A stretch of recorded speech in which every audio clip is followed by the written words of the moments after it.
Right, welcome to the next episode of the SGS podcast. I'm here with Poul the poet. Okay, yeah. See, right. I'm a bit of a poet myself, you see. All right, well, Poul, you've mainly been doing poetry, as far as I understand. So how did you get into that? How did that start for you? I guess that it really started because my father liked poetry very much. All right. And I know exactly when I started because I was around 50 and I was down with the flu and from my bed in this house I could see my neighbor painting his house in red color. Right. And I felt you must write a poem about that. and after that day I never stopped. Right. All right. So you started pretty late then, I guess. Yes, when I was 50. All right. Yes, so I've been doing for about 20, 30 years, yes. That's interesting. So you've released some like poetry books and stuff like that. I'm wondering if is that like something you sat down and planned to do, or was it more spontaneous? It was spontaneous. Right. I didn't plan to do it. Right. Two of my poetry books have a concept, so they are planned, largely on at an upper level. Right. But the third one is more poetry put together in a flow and so on. Right. No, I didn't plan it in the beginning. For a long time, I just wrote single poems and submitted them to magazines. Okay. I wrote single poems for 15 years before I started planning my first book. Right. So you had quite a span of time to train then, I guess, for your book. Yes. But you've done some studies in English, right? Yes. And you've actually been to America and you've been working there, as far as I understand. Yes. How was that? That was fantastic. Right. I felt so welcome. That's good. I came over with a course on Danish culture, Danish society and world literature. So I chose my favorite books, which I knew by heart before I started. So it was a walkover when we talk about preparation. Right. But I loved the classes. That's I've never been to America myself, but it sounds like an adventure. Yeah. And as far as I've seen, it seems like most of your poems are in Danish. Am I right? Yes. Yeah. A few are in English. All right. I have tried submitting some poems for anthologies, and I've been so lucky to have a poem in the New Zealand Poetic Society's anthology 3 times. That's cool. And one of the times I was the only person who didn't have English as my mother tongue. Wow. So I was quite pleased. that's quite an achievement. Yeah. So I also heard you made some, like a colleague of mine briefly mentioned that you had made some sort of like a path in nature with like. Oh yes, yeah. I have my songlines. Do you know a songline? That is an Australian concept. Okay. It's what the Aboriginals did when they were alone down there. Yeah. They had a path and they had to sing to the stones and the rivers and the mountains, and in singing they created the world. And so every time a baby was born, it had to go that way and sing at those places because that was their songline. That's interesting. It's very interesting, yeah. yes. Yeah, I've never heard of this, but this is my first time. You also have a phenomenon called urban songlines. Right.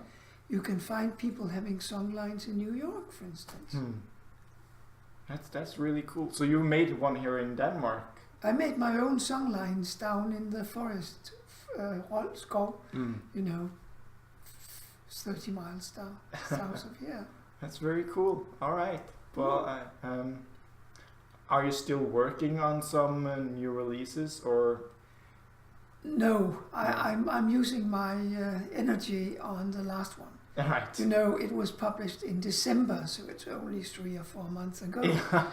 I'm trying to do some publicity. That's what I'm doing now. Yeah, well, any publicity is good publicity, so you speak really good English, though. I taught English all my life. I taught coming teachers. Right. So I hope I didn't teach them something wrong. I mean, an English teacher should speak good English. Yeah. That's a prerogative, It is, isn't it? That's fair enough. Yeah. I'd expect them to be able to speak pretty good English. I met a girl at some time who said, my English teacher always said potatoes instead of potatoes. That's not so good. Potatoes. Oh. That's very bad. Yeah. Well, what is this last release that you put out just now recently? You want to tell us about that? Yes, but I'd rather not translate the title. It's very difficult. All right. It could be At Midnight, a pinch of envy added. All right. That could be in the proximity of a title. All right. What's the Danish title? Tilsat en knivspids misundelsens natmad. All right. Well, I'm Norwegian, so I almost followed. You got that Yeah, one? I think so. Yeah, barely. And it's built on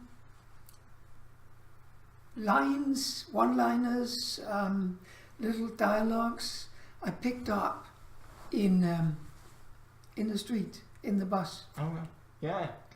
And so I used those as headlines for new poems. So if I heard someone calling in the street, "Hi, Mirza," then I made a poem with that title. So it consists of 43 quotations from urban space, and they are the beginning of a poem, each of them. Right. Yeah. I've tried to fantasize what could that person really have meant, and then I try to build a text on that. Yeah. That's really interesting. We do some exercises with that sometimes too. So do you do a lot of people watching, or just listening to people around you whenever you're out? I listen to people, yes, and write down sometimes what they say. Right. Yeah. You have like a notebook with you? I always have my notebook with me. Yes. That's good. All right. But you see, originally, this is inspired by a French poet who had arranged a day where he called at all metro stations in Paris. Oh. There are many, I can assure you. And then he had agreed with himself that whenever the train stood still, he should write poetry. So I came home to Aalborg and boarded the metro bus and tried to do something like that. All right. That's a concept. That's where it started. So you got some inspiration from that. You also got some inspiration from the Aborigines you just mentioned. Have you ever been to Australia, or? I've been biking around all of New Zealand. All right. that's a pretty cool trip. 1,300 kilometers, yes. All right. How long did that take you? I was down there for 10 weeks because it was a holiday. Right. I also rested myself. Of course. I can imagine. So you've been to New Zealand and you've been to America. Do you travel a lot? We used to travel. I think we traveled every year until recently. Yeah. But we did, yes. That's very interesting. There's much to see. There is. You never finish. Yeah, never. I have some traveling to do on my own, I think. You do? Yeah, I'm still young.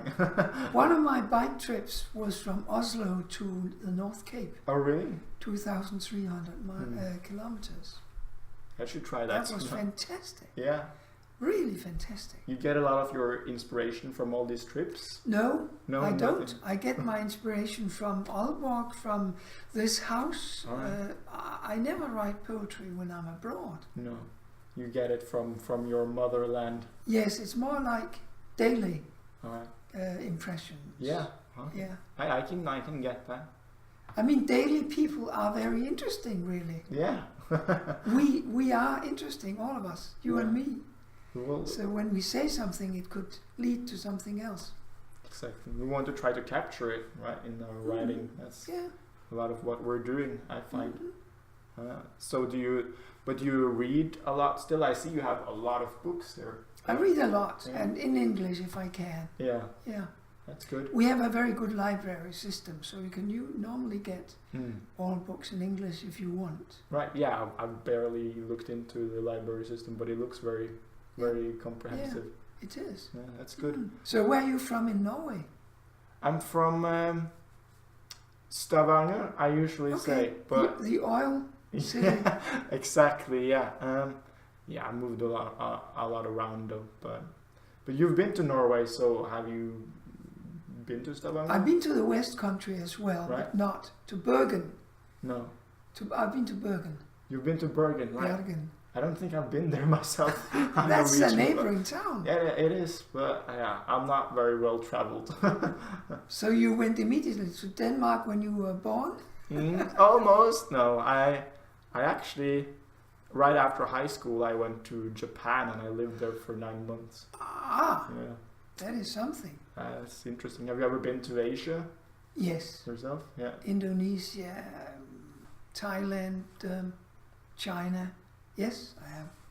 That's good. Yeah. It's It's very fascinating it's out a there. different culture Yes. from us. There are so many people. Yeah, there is. In China, there are so many people. I don't remember how many it is, but there's a considerable amount of the percentage of humanity is just located there. Oh, yes. China and India Mm. are both more than a billion. Yeah. A billion people. The individual doesn't count as it does in our countries. It doesn't. We are lucky that as individuals we are taken care of. That's very lucky. Yeah. Do you,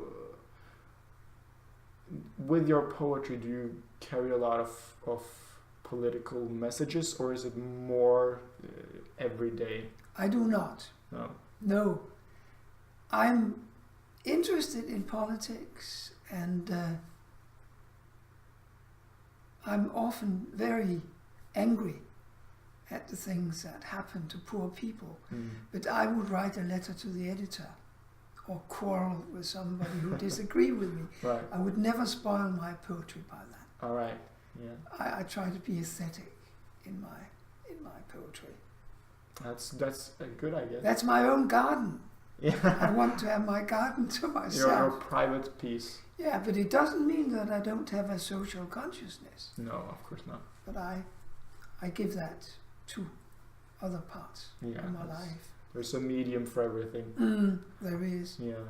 So you live here in Denmark. Do you like it here in Denmark?